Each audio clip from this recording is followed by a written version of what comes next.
Podcasting is a funny thing. You never know how it will turn out. Laughing 1 minute and tearfully reminiscing the next.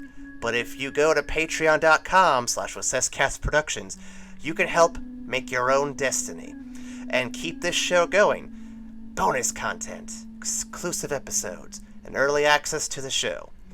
Don't go marching home without a visit to patreon.com/WassessCastProductions. Enjoy the show.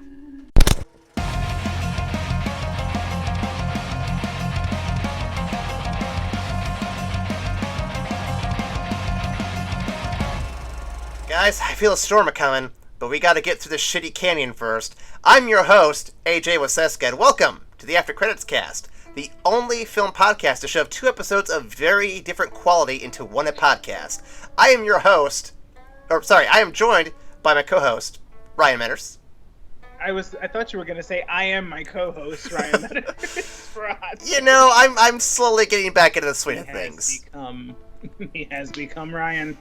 And of course, we are joined by one of our guests this week, Beau Ketchum. Gotta catch what's him up? all. Sorry. Gotta catch him all. I want to say I'm more of a featured person than a guest at this point. So For this season, kind of, yeah. Kind of like my respect there. But anyway. Chaz I know you're may sick still, so we'll keep it moving. Chaz may join us later in tonight's recording session, whether it's this episode or recording the next one, I don't know, but I'll keep you all apprised that's happening. I got my phone on mute, but I can definitely get the notifications.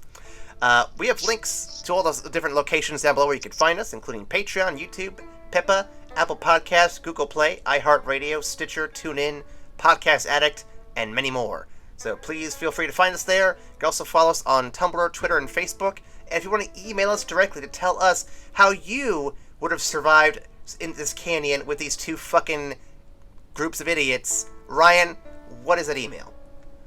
That email is every good show has to have at least some bad shows at bad episodes at excuse me. I'm sorry. That's evacstation@gmail.com. We may be tipping our hand a little bit. Hey, do you guys ever check the? Just say, do you ever check the emails that you say, Ryan? Like the fake ones that you say at first. Do you ever check those emails to see if anyone actually responds to those? No, because I give them the real one. It'd be curious how many assholes just be like, I'm emailing these guys right now. I'm looking For some reason, their email changes with every fucking podcast. I'm looking forward to getting I don't know what they're doing. They don't know how to run a podcast. Right. I'm looking forward to getting correspondence from every episode. Every show has a bad episode at gmail.com one of these days. I'm looking forward to seeing what they have to say about us, about getting our junk mail. That'd be awesome.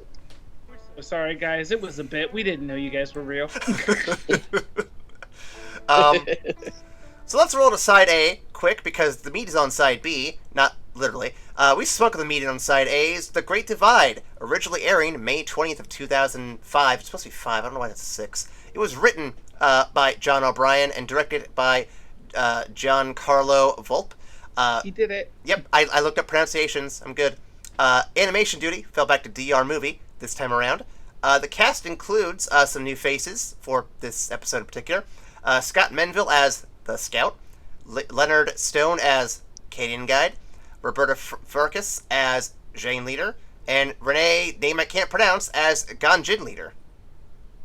I'm assuming that's Auberjonoy. Oh no, it's absolutely not that. It's good enough for me. Notice that none of these... But to your credit, it's French, so there are about half of those letters that you just don't pronounce at all. So just fair enough. Keep going. Fair enough. Notice that none of these characters have names. Moving on. Fun facts. Right. I was almost wondering, is there a way we can talk in like fast type, to the listeners, so it just sounds like they're fast forwarding through this episode, and we just really quick and cut and this, and so that people don't have to listen to this episode, because this episode sucked. I'll even go back and edit it and say, if you'd like to skip this episode and go to this timestamp, this is when the better episode plays. Well, now that we're watching it, now I have more of a critical aspect of it. Oh my god, this is filed under like the live action movie bad. And they didn't even do it in a live action movie, which is hilarious. Right. We'll do the fun fact real quick, so that way we can get through it. There's only one for this episode.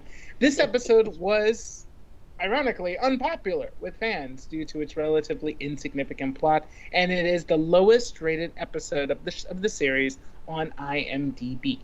This fact did not go unnoticed by the creators, and in the play, in the episode, the Ember Island players, the characters chose to fly right over the canyon without stopping, highlighting the inconsequential nature of the episode's events. I did catch that on the watch through, just like, yeah, fuck that, it's fine. Yep. The Avatar extras reference it by saying, this reference called The Great Divide, immediately followed by, this episode was not a fan favorite. Like I was telling Ryan in the pre-roll, Beau, there are 2 episodes of this season that I think can be put down as some of the worst episodes of the series. This one, and we'll get to the other one in a couple weeks, in terms of episode releases. For us, we'll record it next week. But just you wait, guys. It's coming. It's coming. But I'd argue this one might be worse, just because it's even less relevant to the plot. But we'll get there in a minute. We have a synopsis here to get to. The gang arrives at a canyon they could easily fly over, but a bunch of twats need to get across the canyon and refuse to do so together, which sounds like a bunch of congressmen if you ask me. They offer to let Appa fly over the sick and old twats while Aang volunteers to help, hoping to get the twats to get along. This fails miserably and giant ant monsters attack. We get some inconsistent stories about why the 2 tribes of twats don't get along. They eventually work together to escape the canyon, in which Aang lies about how the stories are inconsistent and tells his own inconsistent story to make the feuding of the twats seem even more pointless. And even more pointless than misunderstanding.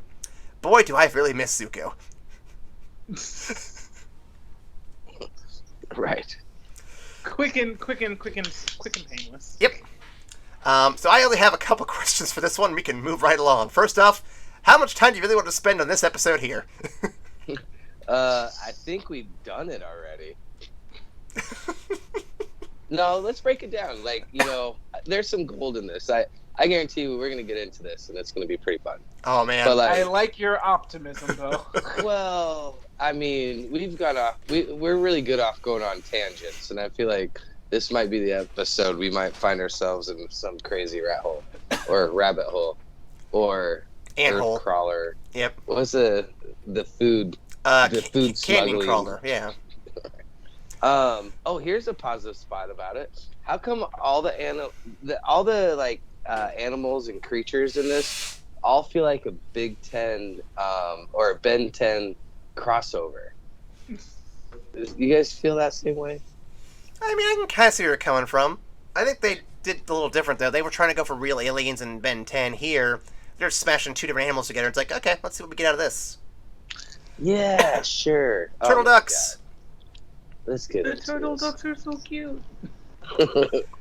I got a big question, and this will be something I revisit here in a few episodes with you guys, so just bear with me.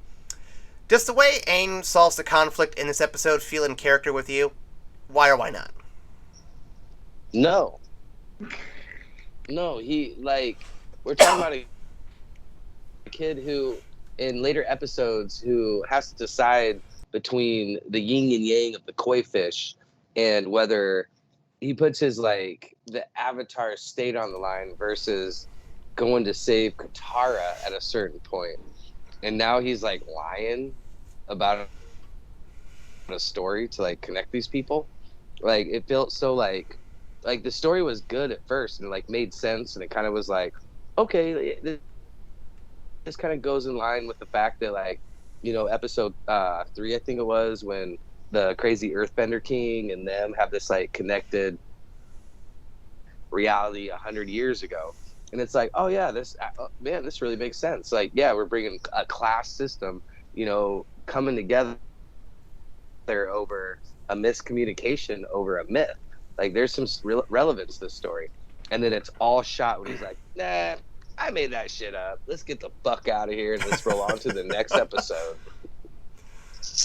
I will actually disagree. I think it is Oh my pretty God. in character for Aang, but here's the thing: it's in character for season 1 Aang.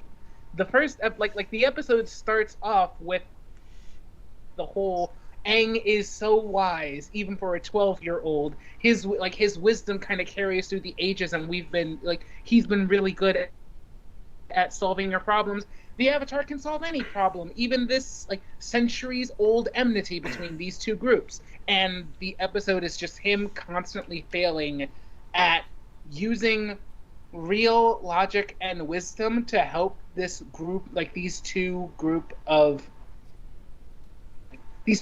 ridiculous people. So at the end, he just lies to get them to see, to get them to see how ridiculous their issue is, especially after they both work together to save the entirety of the group. I get it. So you're saying Aang became so self-aware of this episode being so horrible, he's like, you know what? These fuckers don't matter to us. Let's just lie about this shit and move on to the next one, because this next episode's about to be dope. Let's roll.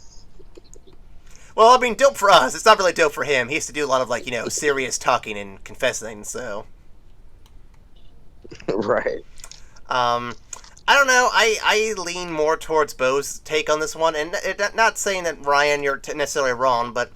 So, I look at the example and compare it to, say... So, in The Simpsons, for example, there's a certain kind of archetype we see Homer as throughout most of the series, at least in the early years.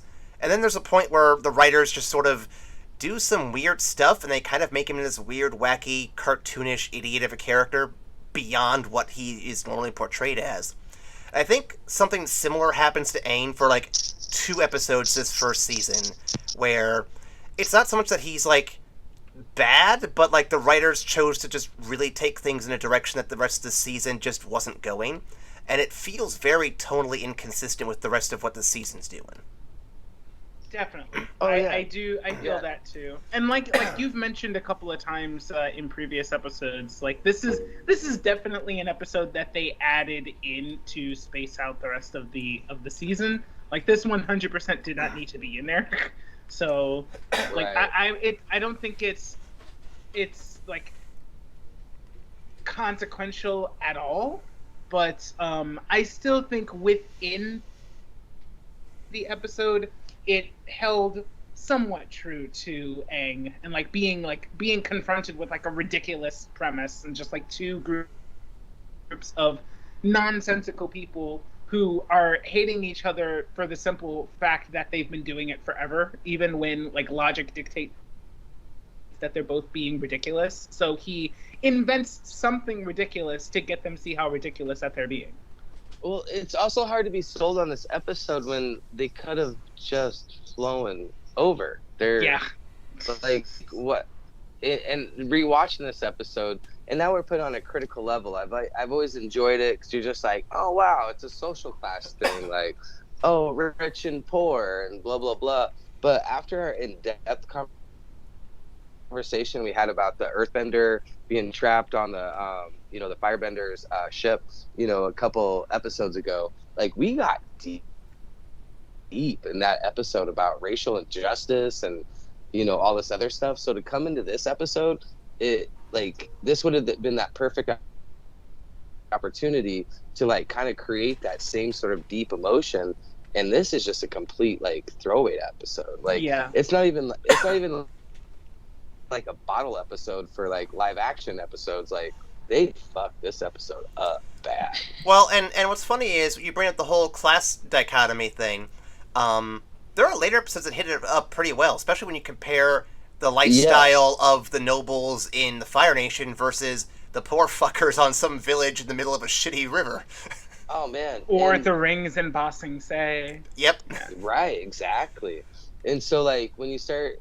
And what I love about doing this podcast with you guys every week is the fact that, being able to evaluate these episodes like this, and it just goes to show, how great some of the other episodes are versus, it's nice to know that this series was still human. You have 20 episodes that you're trying to pack content in, and one topic I kind of wanted to bring up tonight was the fact that I've been look at Netflix, they're pushing a lot of content out at this point. But remember the season of a 24 episode season? We don't see that anymore because network television isn't what it used to be. So like, Well, can't keep you're up. seeing you're seeing seasons of TV shows, Stranger Things being one of the first of them, being packed into 8 to 10 to 12 different episodes. And Community, one of my favorite episodes, which are TV shows that relate a lot to Avatar with like its reference humor and whatnot. There's a lot of like correlating, like parallels that go along with like Dan Harmon's writing and this writing, which I think that's what always drew me to this like show. If they weren't constrained by like 20 episodes, what could this show have done in like 10 episodes? You know what I mean? Well, I mean, could have been that much more intense. Well, I think you're seeing, going with your Dan Harmon thing, I think you're seeing his like best work coming out something like Rick and Morty, where it's like, oh, he only has to do like 13 episodes a season. Right. You see his imagination being displayed out in front of you, one through the medium of animation. So like Rick and Morty would never ever make sense live action. Nope. It would never make sense. You know what I mean? But I want to see it for one episode and that'd be it. Like if they did an old like Simpsons callback when Homer walks into like the real world and become, that would be cool. That would, oh man. Actually, I just got goosebumps. I'm just thinking about that. Well, Rick jumps different realities. It could be the one reality where it's the real world. Oh man, that's like, oh man, oh. I'd be like, oh god, nobody comes here. No, we gotta go. Like I'm geeking out hardcore. It'd be like, it could be the same universe that like Homer walked in when he was in like the real world. It could be like this, and then oh man, and then you'd see Homer in the real world, and you see Rick. Dude, I need to tweet Dan Harmon. Hold on. I'm going black for a little bit, boys. I'm gonna go tweet. I'll be right back. Well, while you're doing that, Ryan, is the tour guide so weak he can't earthbend with his feet or face? Yeah, but you also like so. Dan Harmon just greenlighted it. Guys, I'm back from Twitter. He just greenlighted. Where go? Me and you guys are production credits. All right, continue with the podcast. Excellent. But so I think we as people who have seen the series before, we're a bit spoiled because all the earthbenders that we rock with are like superhuman earthbenders. Like in comparison to normal earthbenders, it's like, oh, I can just earthbend with my face. It's fine. They left my face uncovered. Foolish mortals, and then just rocks it. Or, oh, I can't bend metal? Fuck you. I can do whatever I want, and then just invents a new form of bending. Like God, that episode gave me chills when I watched it. It was so good. Not everybody can be Toph. Not everybody can be Boomy. Right. So and especially in the first season where we're still just getting like introduced to like earthbending and seeing the other styles of it, because earthbending's pretty untouched like in the first half of season 1. They kind of leave that to be further developed by like within season 2. So just having a normal person like having both of his arms broken is like, well, I can't bend anymore, and you're like, yeah, that makes sense. He is like, I have fallen and I can't get up of animation. Yeah. His arms are broke. I can't bend. My arms are broke. I've fallen and I can't get up. Final question for this episode. We can move right along. Do you think either one of the tribes is right, or do you think it really matters? Shit, it's all based on a fucking lie. So like, who knows? Like, if that story was real, like let's take it from a universe where Aang didn't lie, and that is a true story. Because like up until the point he says it's a lie, it's all relative, and it all has this deep moment of like, get to the facts. Don't take everything at first hand. Like, watch the fake news. Like, like if it's a meme, maybe see how the meme was created, like dig to the facts, find out like how the situation was created. And then he just like, oh, it was a lie, I just made it up. Like, if you never would have done that, like, I think it's a very interesting story in the sense of like, you know, ask a couple questions before you take sides. So my thinking on it is that it doesn't matter like which side was right, and I think Aang kind of perfectly demonstrates why that is, because the feud that they're beefing over is based on some shit that happened centuries ago, and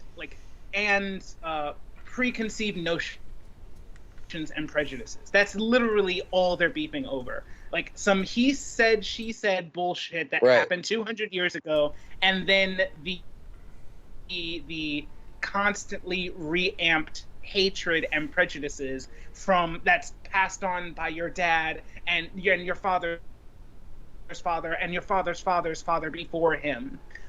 When Aang breaks that down, he says, even if it's a lie, he's literally saying the past does not matter. In this moment, in this period in time, right here, right now, you two worked together and saved all of your followers. If you focus on what's happening right now and get to know the people in front of you as opposed to the people that came before them, you will be perfectly fine. So I'm not mad at him lying because it actually just works out for the lesson. So you're basically... I mean... You're basically saying that Aang's like, let go of the past, kill it if you have to. Yes. Yes, and in this TED Talk on why The Last Jedi was amazing, I will...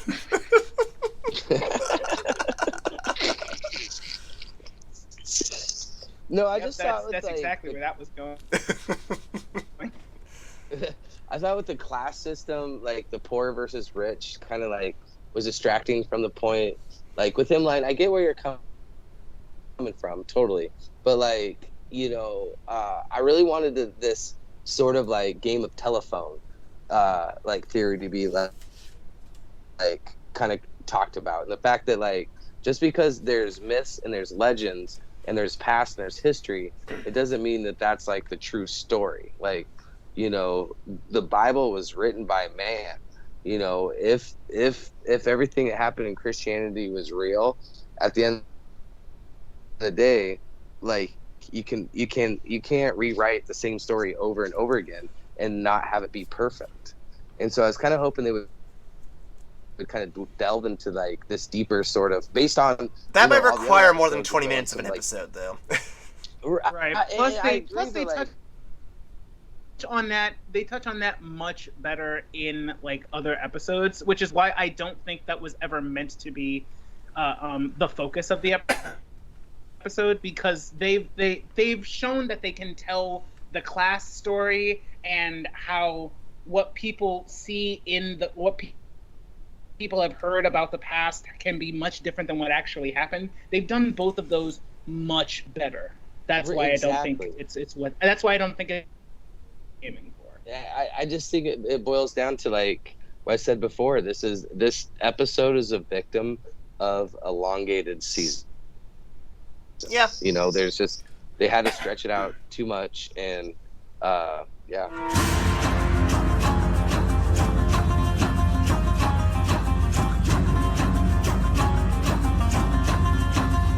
Let's move on to side B, where we'll be covering The Storm, originally airing June 3rd, 2005. Wait, can we rate this episode? Well, we'll get to it. Episode? We'll get to it at the end. Don't you worry. Okay, cool.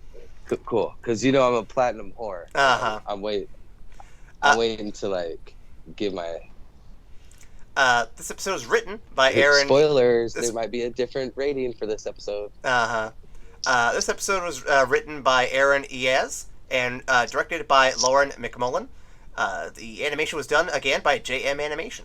The cast includes Clyde Kusatsu as the senior monk, James Hahn as the dour monk, Robert Pine as the fisherman, Susan Silo as the fisherman's wife, and Mark Hamill as Fire Lord Ozai. Yeah. Been waiting for that one. Ah, man. Yeah, I love these little cameos that pop up. Well, and the best part is you can hear a little bit of the Joker voice when he talks too. Like it's not like in your face; it's subtly there, but like you know it's him. It's like, oh, yep, nope, that's him, all right. Well, no, it goes down to like what I love about watching animated shows and whatnot. Is like you pick up these like subtle nuances of like voice actors depiction of a character, and there's a little bit of Jeff Goldblum. Okay, in every one of his roles, but like there's certain like characters that just have that certain touch of theirs, and I like how there's just that little sprinkle of like, who's this voice? Oh shit, it's Joker from Batman. Mm-hmm. Dude, it was great when I was a kid. I found out that Joker, it was the same voice who did the Hobgoblin in the Spider-Man cartoon back in the day. And I was like, I was watching one show then the other, and I'm like, these guys sound the same. Let me look it up real quick. That was the first time when I was a kid I ever actually did that, and I'm like, oh wow, this is Luke Skywalker. What the hell? that feeling when you find out that Joker and the Hobgoblin are also Luke Skywalker. It's like, wait, what the fuck? It was great. Ryan, I believe you have some fun facts for us that have nothing to do with Mark Hamill. I do.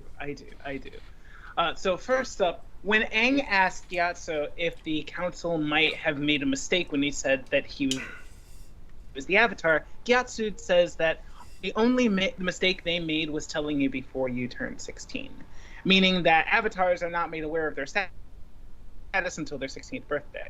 This is further shown in the episode The Avatar and the Fire Lord, when the Fire Sages told Roku that he was the Avatar on his 16th birthday. Avatar Korra is the exception to this rule, since she discovered she could bend multiple elements on her own before she was old enough to have been trained. Which I thought was a cute scene when they did that in that first episode. Yeah, toddler Korra showing up. I'm the Avatar, and you've got to deal with it. I'm like, oh boy, this is anti-Aang. All right, this will be fun. All right, so next up, it is shown that the 4 toys Aang chose that determined his destiny are a clay turtle, a string-powered propeller, a wooden hog monkey, and a wooden hand drum.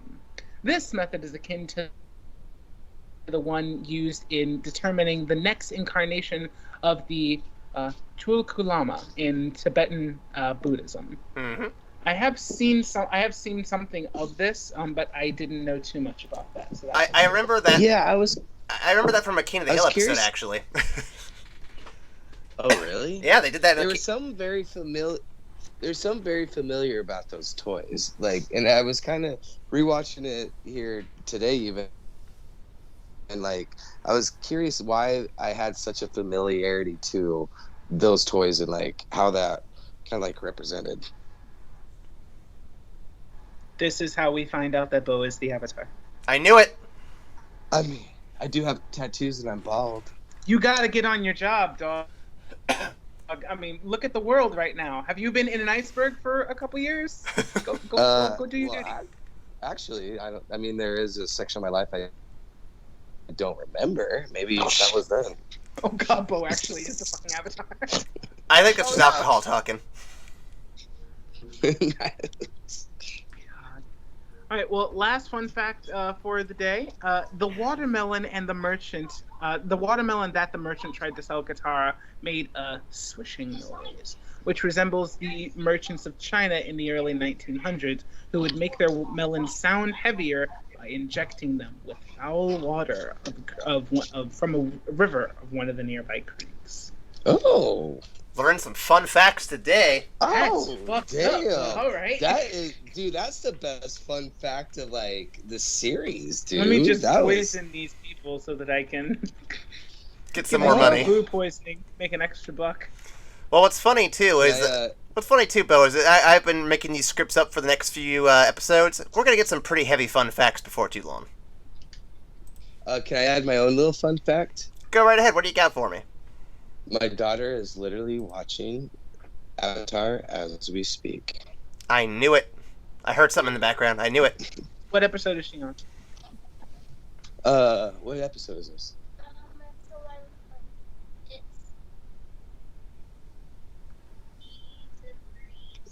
She already on season 3. Oh, okay. Episode 3. Skipping ahead. No, there's times like I'll get in like these in-depth conversations with her, and like I like have this jolting moment, like Jesus Christ, you're 10. Like we just talked about some, like for real shit here. Reminds me of my conversations with Max a little bit. Ryan gets that joke. Anyway, I got synopsis here for you boys. Are you ready? Yes. All right. Needing money, Sokka takes a job on a fishing boat with a jerkbender who calls out to Aang for being a coward. Aang runs away and Katara falls to hear his origin story of sorts. Meanwhile, Zuko says some unkind things that is leading to an eventual mutiny. Iroh realizes this and tells the crew of the ship the origin story of Zuko. Aang's story involves how he learns from the monks that he was the Avatar. Hang on. I wrote this all fucked up. Anyway, he learns he was the Avatar from the monks that trained him, and it jeopardizes his relationship with his close friend Monk Gyatso, also kind of a father figure, and how he ran away when they threatened to take him away from him, and so forth. Of course, he didn't know the Fire Nation was on the way to kill everybody soon, leading to the genocide of his people. Zuko's story is about how he spoke out of turn during a war meeting, and his father responded with domestic abuse in a public forum. And then he was banished. Oh, and a storm also takes place while this happens. Zuko abandons his hunt for the Avatar to ensure his crew's safety during the storm, and Aang and Katara goes to save Sokka, and they were paid with some fish, I guess. That's the episode. Yep. Ryan, I'm going to tell you right now, Ryan, you sound a little far away. Uh-oh. Can you hear me now? Yep, there you go. I don't know what happened, but you were out for a second there. Sorry about that. So, what do y'all think of this episode? Well, one of the debates that came up is that we have like 3 categories that we've kind of like been putting these episodes in. Is this filler episode? Is this like a progressive episode, or is this like the deep thought-provoking episode? Well, so my measurement for that is how many discussion questions is I able to get out of it. If I'm able to get 10 or more, it's probably in the deep discussion episodes. Where am I at here? 3, 4, 5, Right, 6, 7, 8. I got 8 or 9. I'm close. I'm close. Like it's almost like an origin story. Like we see Zuko with a pre-burnt face. We actually, the whole heart of this story is the fact that the Avatar left long before like right at the beginning of this 100-year war, and it was all because he was brought into this Avatar world way too soon. You know what I mean? So, like in the sense of the fact that this story like really gets into like the nuts and bolts of like it shows you the vulnerability and actually the scaredness of what it's like to be a 12-year-old and not a 16-year-old, which actually, as we get into these other episodes, we'll kind of see like how this kind of prepubescent hormonal sort of like involvement of the character over these next couple episodes. So like the fact that like, I mean, this is the point where we learn why the Avatar left. And I think it's actually kind of deep in the sense the fact that he got scared and ran away. Oh, absolutely. Ryan, what are your thoughts? Well, I think like this is absolutely one of like the most pivotal story episodes in season 1 and to the entire story in general. Because you get to find out what's driving your 2 protagonists, or at least like what has really set them on this path. I think the theme of Aang being so young is a really important component to the story, and this is like a big reason why, because ever since he was 13, he's had the whole world on his shoulders. Like, not only like they the reasons for them telling him 3 years early is because the monks were worried about the war with the Fire Nation popping off. And they knew it was coming. Right. And in the like in later seasons we'll find out like the lead up between Roku and Sozin and like all that build up. So they definitely had some forewarning that there was going to be some imperialism really ramping up in the Fire Nation soon. But it's because so much responsibility was thrust on him at such a young age that all of this came to pass. So I think this is definitely this is a great episode to introduce all of that, because you're looking at it and saying Aang is the youngest member of the group, yet he has the biggest job of the group. Right. And they really get into that in this episode. It's important. I think this is the first like kind of nitty gritty episode where we really start to see, like, we've dealt with like some like social issues, we've dealt with deeper issues, but like this is where like the real meat and potatoes of the like story, like the reason why we love this cartoon is starting right now. You know, you have Zuko getting banished versus Aang escaping. You know, you see like you're seeing the two protagonists like kind of coming through this like this story of like where they're coming from, like the reason why they're so passionate about what they do, you know. And this is actually the first episode I noticed too where like the comic relief is really starting to become prevalent. Like Katara kind of seems lame, but like what's his name? Oh man, I wrote this down. Sokka. He's really funny in this episode. And it kind of brought up a question too to me. If you were the Avatar and you had those toys to choose and you chose those toys, who would you be? Would you be the Avatar? Well, I mean, like, are you asking, like, would we choose to be the Avatar if there was a choice, or like based on the fact of like when you were a child and the toys that you chose, like, would that make you the Avatar, or would just make you a dumb kid? Like, I mean, I chose a bunch of dinosaur toys, so obviously I'm a dumb kid. Transformers and G.I. Joes. Ryan, what That's toys fine, did you you're pick Chris. as a child? You're Chris Pratt. That's fine. like I probably if there was anything Star Wars related, Transformers, I'd be all over. See, we all grew up in a commercialized world. Like, we based couldn't on be the the fact, Avatar. Yeah. Right. Like it's just funny to me is like based on the the toys that this kid chose, they're like, oh yes, you're the Avatar. And then it brings me up to another question I had. So what's the deal with the tattoo? Did they not know he was the Avatar already? Well, no. The tattoos? So the tattoos denote an airbending master, and from what I was reading, Aang is actually one of the youngest airbending masters on record. Okay. So you only get that if you've mastered airbending. Sweet. So he's very much like he's Katara in a sense where he was given the gift of airbending, but little do they know when he chooses those toys, they're like, oh, you're much more than a future airbending master. You're the Avatar. Gotcha.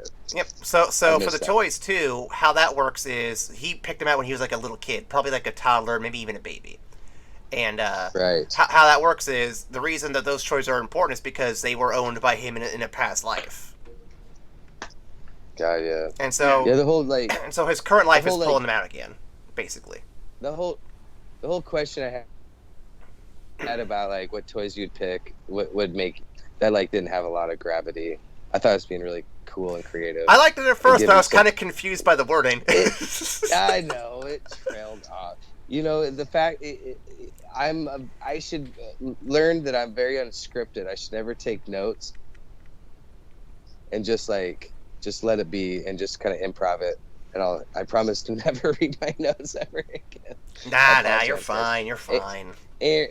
Make sure that gets edited out, please. Note to self: remember to edit something. Okay, so so I have a question here for y'all. This episode's called "The Storm," but what all could this be referring to? Obviously, there's the obvious storm, but what else we got? I love that question. I think it's the storm within, because we're seeing the internal struggle of our two like main characters. Like, you know, a point I brought up before, like a lot of Zuko's like internal struggle is his passion for finding the Avatar. And actually, I am going to read off my notes, and I'm going to make this very poignant. Like, they banish him, and they send him on a false mission, essentially. Like, the Avatar at this point has disappeared 100 years. You know, so they banish him off to go find him. Like, they give him this bullshit mission, like, hey, yeah, you can come back if you find the Avatar, but it hasn't happened in 100 years, so more likely you're just gonna be out there forever. So it's just like kind of like passion that like brings these two together, kind of way. Right, Nathan, you want to add to that? I mean, I think he hits the nail on the head there. Like we see these two protagonists who are driven to do something what a lot of people would say impossible. You know, Zuko, like Beau said, Zuko is sent to find somebody that's been missing for 100 years. Like that by all rights, he should not have been have found this person, because this person should have probably been dead. Whereas Aang was told at 13, by the way, you're gonna have to save the world for the rest of your life at this point. So let's hurry up and get you trained right now. Fuck that childhood stuff. You have a world to save. And towards the while we get to the end of the story, they both like really come to peace with that. But like at the beginning of their story, it's this internal conflict and this turmoil that really drives them, because they're both children, even though Zuko's a little older. I mean, technically Aang is a lot older than him, but even though Zuko is 16 and he's 13, they're both kids that were given ridiculous tasks and had ridiculous responsibilities placed on their shoulders. And not only is it the outside world that they have to deal with, but they also have to deal with what that does to them on the inside. So we get like, you're never gonna, well, as opposed, like, instead, I lost my words. I think Aang is very special in the fact that he could actually verbalize the turmoil that he was going through. But Aang has already been on record as being a very wise person, especially for someone who's 13 years old. But someone like Zuko, or just like a normal person, they're not going to be able to really verbalize the trauma that they're going through and that they're dealing with. So we had to get Iroh really giving that story, because Zuko's so hurt, he's still processing it. He was never going to be able to give that story to anybody else. Well, you also know too, from like Aang's standpoint, up until this point into the series, it all makes sense why Aang is so wise. Like, he's had to have 100 years of this guilt riding on his shoulders, knowing that he ran the fuck away. You know, and like, he knows what he's done up until this point. And so, like, what I love about this episode, it really like makes a lot of sense up until now. Like, why Aang has been like who he is. Like, he's been able to be mature. And so it kind of like what I was saying before, it brings up this escape versus banishment. You know, you have Zuko, who is banished, so like he has this fire. He's looking for that approval. Like, he has the ultimate daddy issue of like people turning his back on him. But then you have Aang, on the other hand, who has this issue of like running away, being a coward. And so the fact that he comes out of hibernation, or, you know, whatever you want to call it, and here he is sitting, at a point where he had a lot of training, you know what I mean? And he did run away. And so he's somewhat educated, and they do a really good job of like kind of parlaying that through these early episodes up until this point.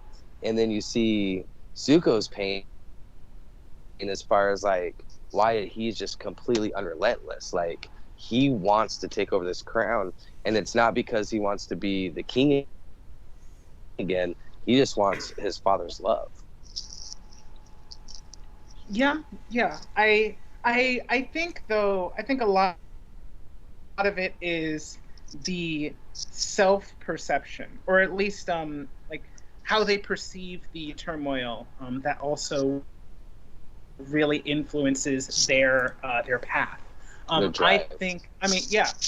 I think Aang, while definitely being wise, like beyond his years, mistakenly thinks of himself as a coward.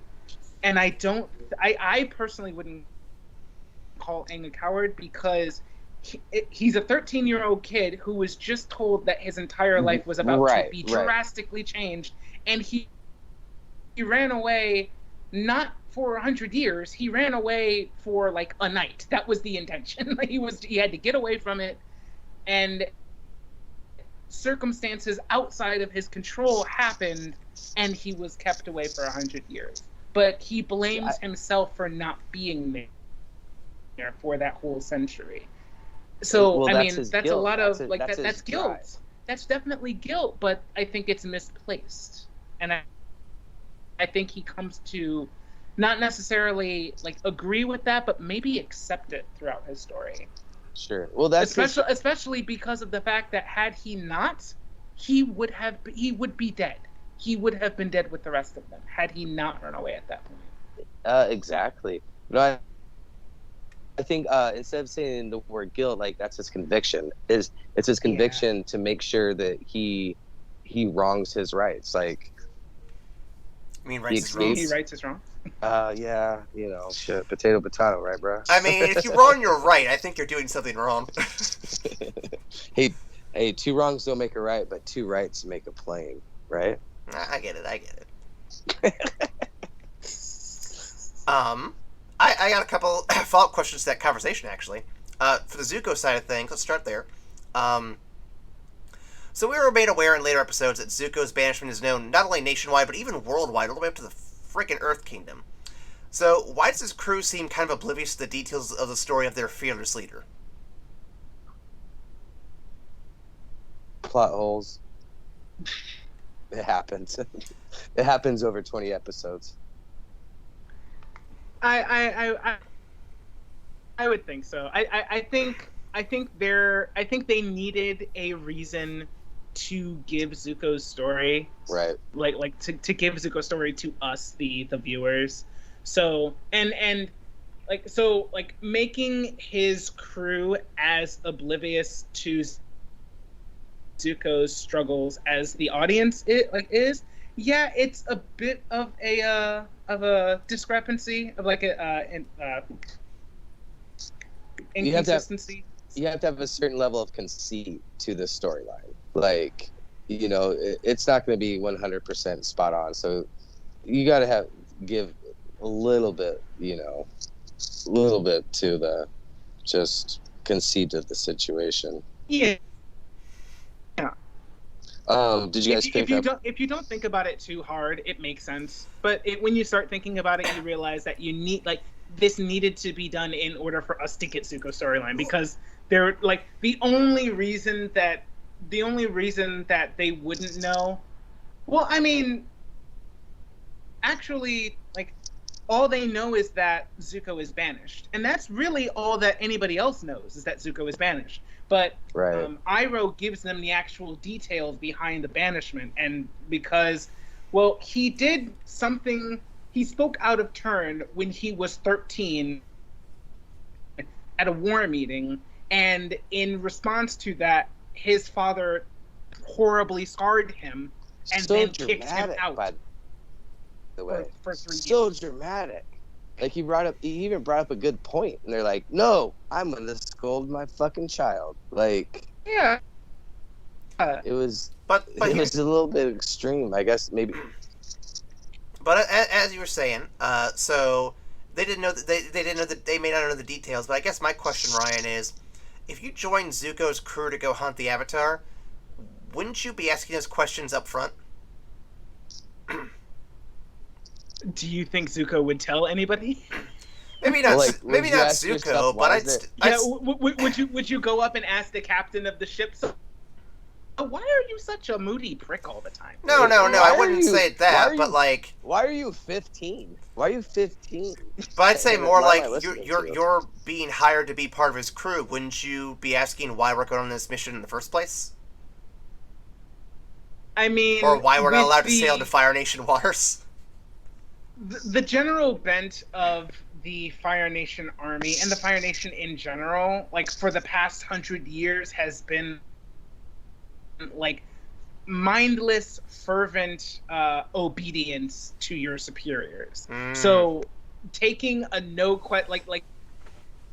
taking a position because you were posted to this, it just means do your fucking job right.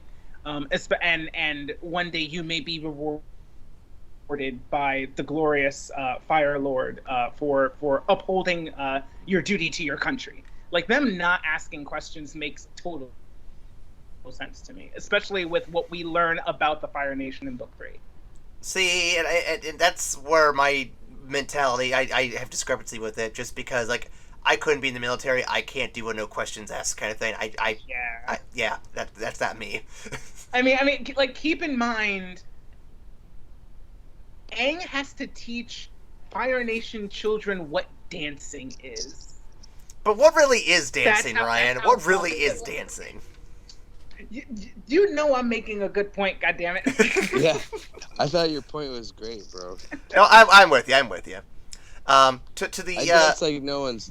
I dance like no one's looking, so I can totally relate.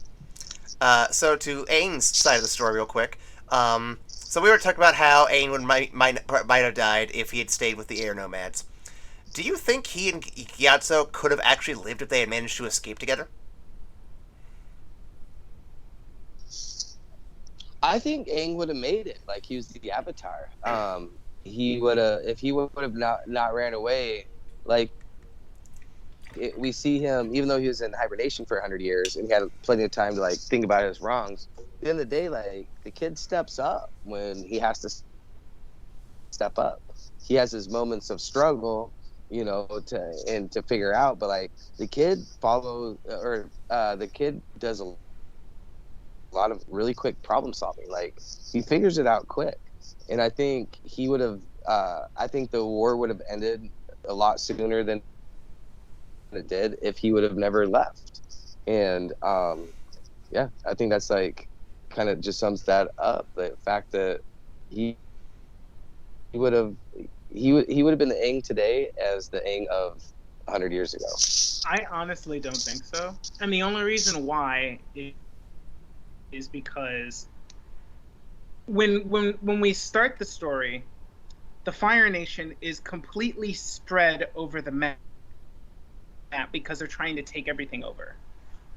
100 years ago, they were gearing up to make this push, and the first thing that they hit are the air temples to make sure that the Avatar dies.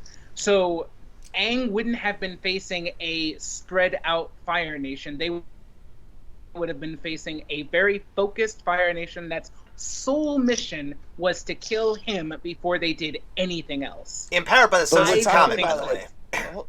Well, Yeah, ba- and also Sozin's comment. Yeah.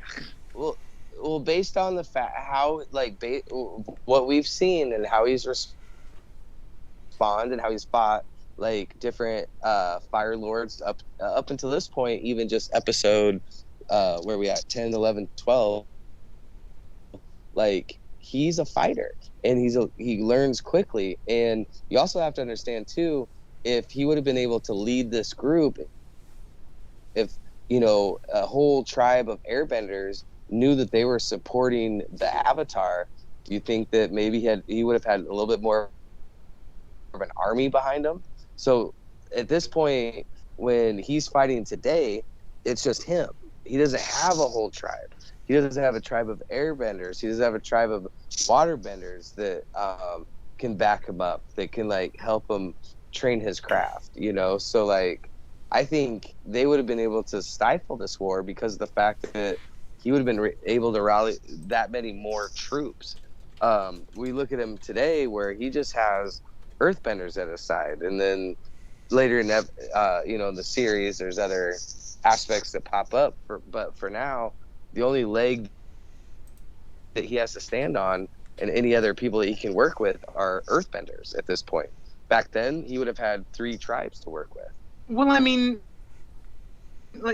I wouldn't sell his coalition short. By the time he actually fights the Fire Lord, he has people from all over the world at his beck and call. Not necessarily his beck and call, but they're all fighting on his side. It's not like a full blown army, but he has some of the most powerful benders in the world fighting alongside him to overthrow the Fire Nation. But that's if he didn't run away. If he would have stayed there and been stoic with like his learnings, he would have had that many more teachers. Like, you know, we look at the episode now, and you know how much time does it take him to travel north to this temple and then south to this temple? Well, like, he would have had that much more like influences. Can I interject something real quick?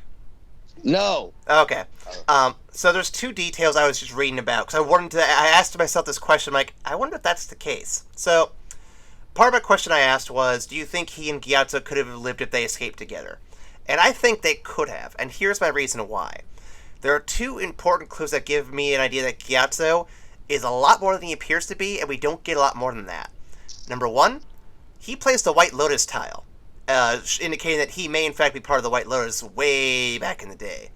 And 2, he was also going against the orders of the other monks. Like, he was very much like wanting to get Aang out of there anyway, to go and do their own thing. If they had left that night together, they could have gotten Aang the training he needs and could have gotten him ready to be an avatar. Probably not in time for the first Sozin's Comet, but definitely in time to stop it well before the second one. Oh my god. That sounds like the best fan fiction of the show ever. Yeah, like, I mean, like, I think Gyatso and Aang definitely would have had a shot, but I still think the differences between the Fire Nation of 100 years ago and the Fire Nation today are really, really, like they're very, very different, because their might is all spread out across the map. Whereas if Aang hadn't run, he'd be facing the full combined force of the Fire Nation. Especially once they realize he is the Avatar. Imagine, they're splitting their forces in quarters to hit all 4 of the air temples at the same time. Once they find out where he is, all of those forces converge onto him. And he has to fight the entire Fire Nation, like, essentially from go. But he still has... He is a fighter. Nobody's saying he isn't. And there would have been a lot of resources for him, but I don't think he would have survived long enough to learn the shit he needed to know, because literally the entire nation would have been trying to kill him immediately. If there's not one point that I've ever disagreed with you on, I think this is the one. I think he would have such a larger resource, and like, you know, it's cool. I mean, I think it's an interesting thing to think about. That's for sure.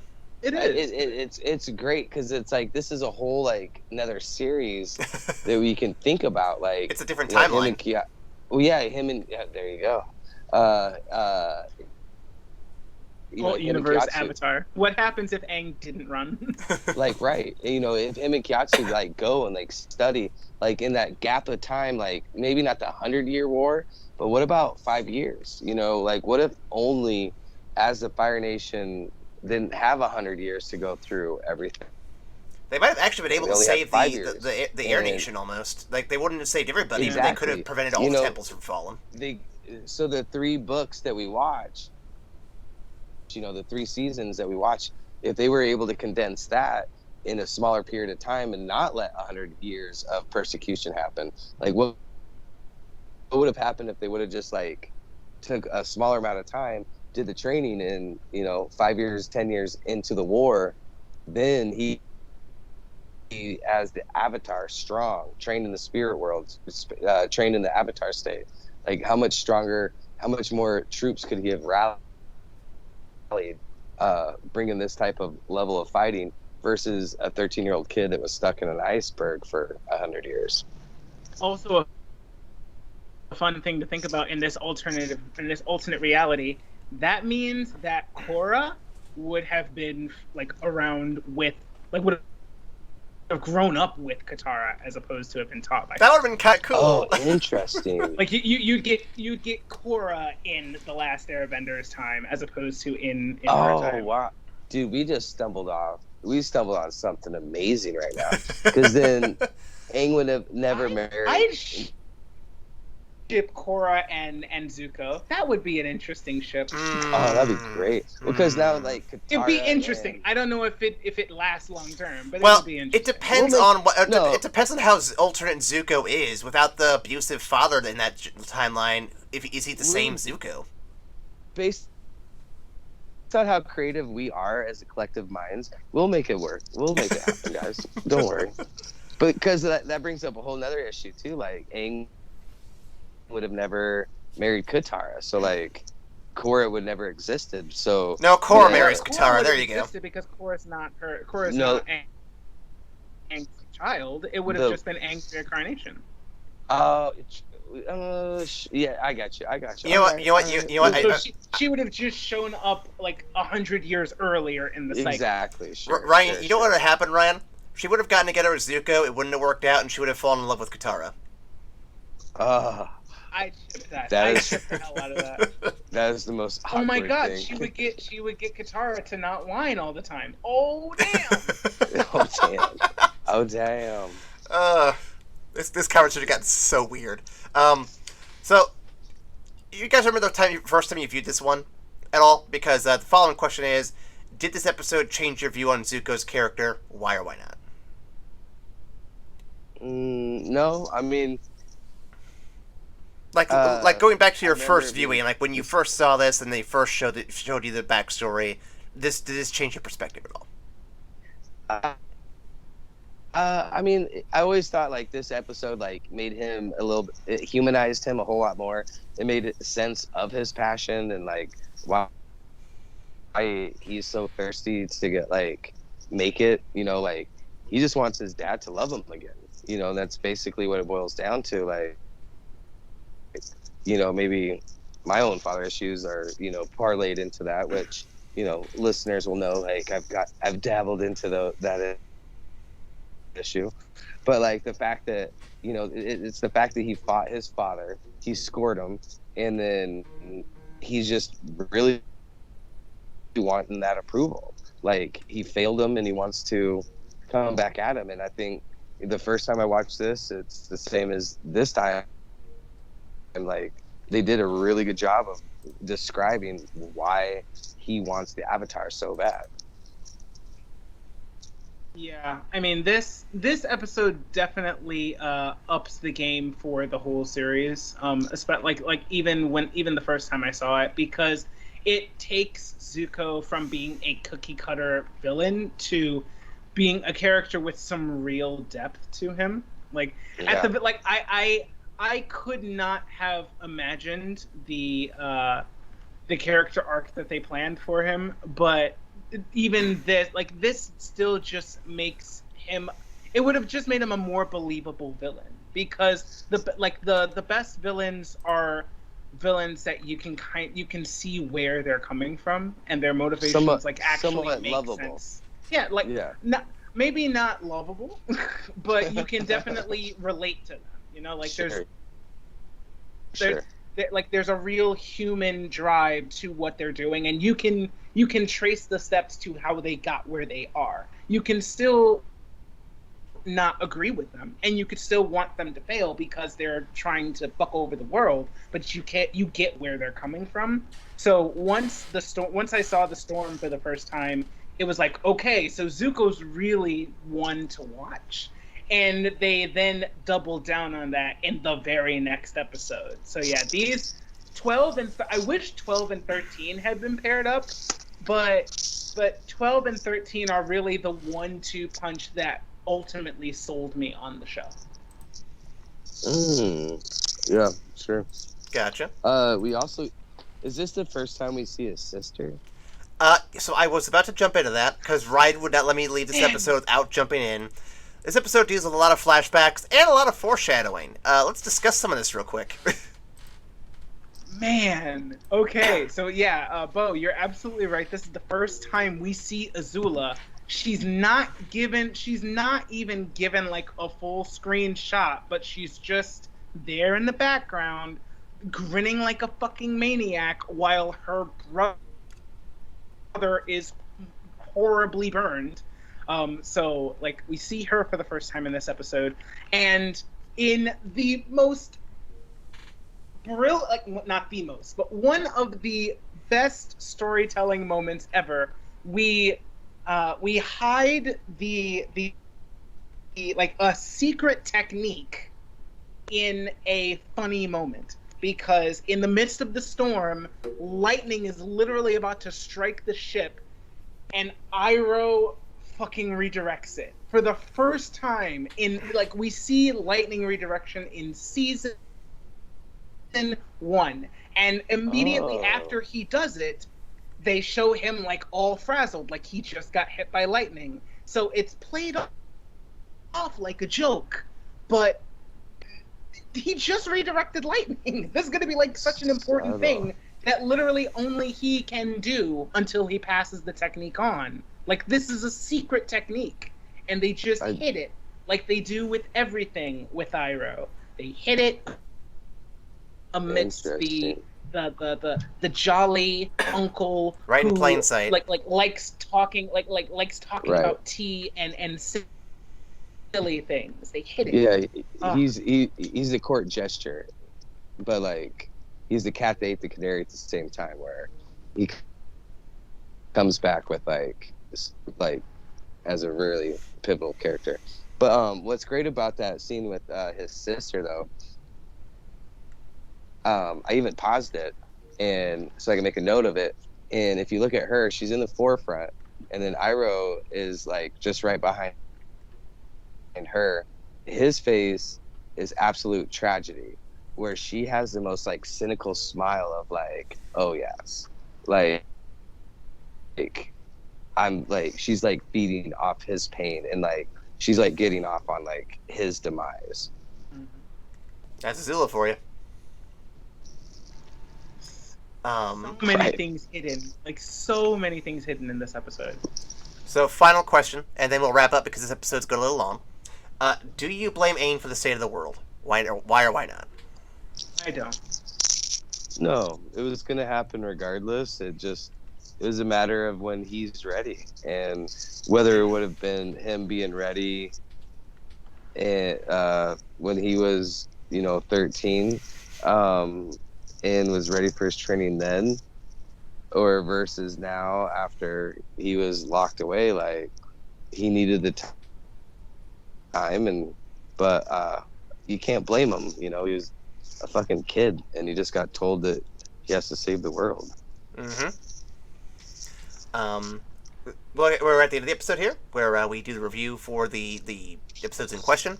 So we have 2 episodes, The Great Divide and The Storm, and we rank them on the scale of platinum to bronze and all the colors in between, all 2 other colors. What do y'all want to rank these episodes as?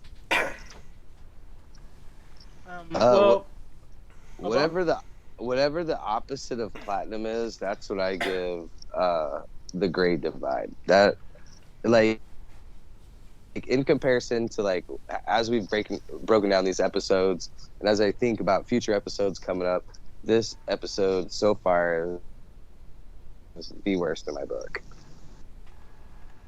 Yeah, I definitely agree with Beau. I mean, like, this is probably the easiest ranking that we've had for, like, in my opinion, thus far. Hell yeah. Oh yeah. The Great Divide is filler for filler's sake.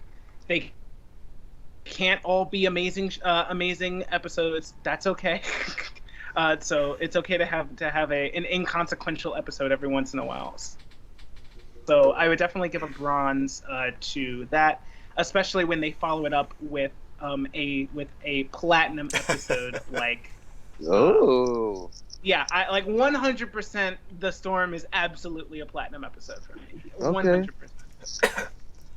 I'll definitely give it a high gold, low platinum, just because I love how deep they get with each character, and the fact that they're able to condense it into a 22. You know what? Platinum. I'm gonna give the Storm a platinum, just because. Well, you get a little bit. You get some really good comic relief in there. You get to really see like a lot of depth in character, and it creates a lot of texture for why the characters are who they are, and it sets up great for what they're about to become. So couldn't have said it better. Perfect. If I could, I would give the Great Divide something below bronze, but since we've removed that half of the scale, it's just gonna get bronze. In fact, you know what? I'm gonna give it the wrapper the bronze was in. That's all it's gonna get. Not even a full medal. beautiful. Bronze wrapper. Goddamn. Yep. Bronze blended. The Storm is easy platinum. It is probably one of, if not the most pivotal episode of season 1, and it also kicks off the parallel protagonist story. Essentially, like before now, it mostly felt like it was just Ain's story, but this kind of gives us a better look at Tezuko's half of the story, and really tells you in the idea that this is more than just Ain's story; it's his as well. So, I am down for it. All the foreshadowing, all the flashbacks, everything. I could only ask for more, and unfortunately, this is all I get. But I'll take it still. It's really good. I think next week we will follow up with another really solid episode. I don't know if it'll be platinum or not, but we'll find out for sure. And then we'll see how the rest of the season goes. Are you guys ready for the next one? Yes, sir. All right, then. Well, thank you all for listening, and we'll see you after the credits. Bye. Boom, boom.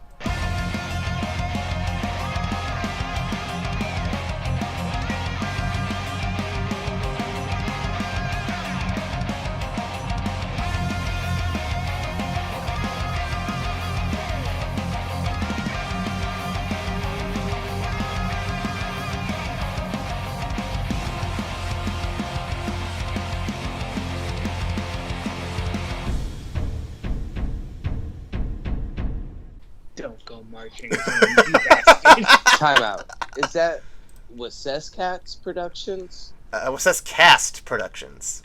Oh man, I hope it was Wassess Cats, and we would be all your little kittens. Oh, Christ. What? Hello, you cool cats and kittens. Oh, no. That's Cats Productions. No. That's it. Because I know that like you and Amanda were talking about like the cat cafe and whatnot. So I'm like, whoa, did he just like make us his Wassess cats? And I'm like, does that make me a Wassess pussy? Am I a Wassess kitten at this time? Because it's making me purr, baby. Oh, it's God. making me purr. As long as we don't start making Jellicle references, we'll be fine.